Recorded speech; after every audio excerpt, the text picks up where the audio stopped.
कोकमठाण येथे आत्मा मालिक बालसंस्कार शिबिर 2026चा उद्घाटन सोहळा मोठ्या आनंदात संपन्न झाला आहे. आत्मा मालिक शैक्षणिक व क्रीडा संकुल कोकमठाण यांच्या वतीनं आयोजित आत्मा मालिक बालसंस्कार शिबिर 2026 उद्घाटन सोहळा शुक्रवार दिनांक 24 एप्रिल 2026 रोजी सायंकाळी उत्साहात संपन्न झाला. सद्गुरू परमपूज्य आत्मा मालिक माऊलींच्या कृपा आशीर्वादाने तसेच संस्थेचे अध्यक्ष माननीय श्रीमान नंदकुमारजी सूर्यवंशी साहेब यांच्या मार्गदर्शनातून हा कार्यक्रम संपन्न झाला आहे. या सोहळ्यासाठी आत्मा मालिक ट्रस्टचे उपाध्यक्ष माननीय श्रीमान बाळासाहेबजी गोरडे साहेब प्रमुख पाहुणे म्हणून उपस्थित होते.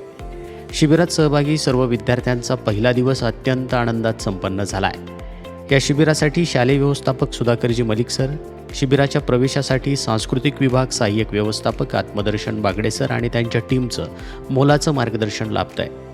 तसेच वसतिगृह व्यवस्थापक साईनाथजी वरपे सर, प्राचार्य श्रीमान निरंजनजी डांगे सर, संदीप गायकवाड सर, माणिक Jadhav sir, Namdev Dange sir, Dhairyasheel Betal sir, Nitin Sonawane sir आणि इव्हेंट मॅनेजमेंट व्यवस्थापक योगेश निळे सर, शिक्षक आणि शिक्षकेतर कर्मचारी यांचंही महत्त्वपूर्ण सहकार्य लाभत आहे. यावेळी संस्थेचे अध्यक्ष माननीय श्रीमान नंदकुमारजी सूर्यवंशी साहेब यांनी सांगितलं, बालसंस्कार शिबिर हे केवळ शैक्षणिक उपक्रम नसून विद्यार्थ्यांच्या सर्वांगीण विकासासाठी एक प्रभावी व्यासपीठ आहे. शिस्त, संस्कार, स्वावलंबन आणि सकारात्मक विचारसरणी याचा संगम या शिबिरातून विद्यार्थ्यांना अनुभवता येतो. पालकांनी दाखवलेला विश्वास आणि विद्यार्थ्यांचा प्रतिसाद ही आमच्यासाठी प्रेरणादायी बाब आहे. आगामी काळात या शिबिराच्या माध्यमातून विद्यार्थ्यांमध्ये उत्तम मूल्य आणि नेतृत्व गुण विकसित करण्यासाठी आम्ही कटिबद्ध आहोत. या शिबिरामुळे विद्यार्थ्यांच्या व्यक्तिमत्व विकासाला चालना मिळणार असून नवीन कौशल्य शिकायला मिळणार आहेत.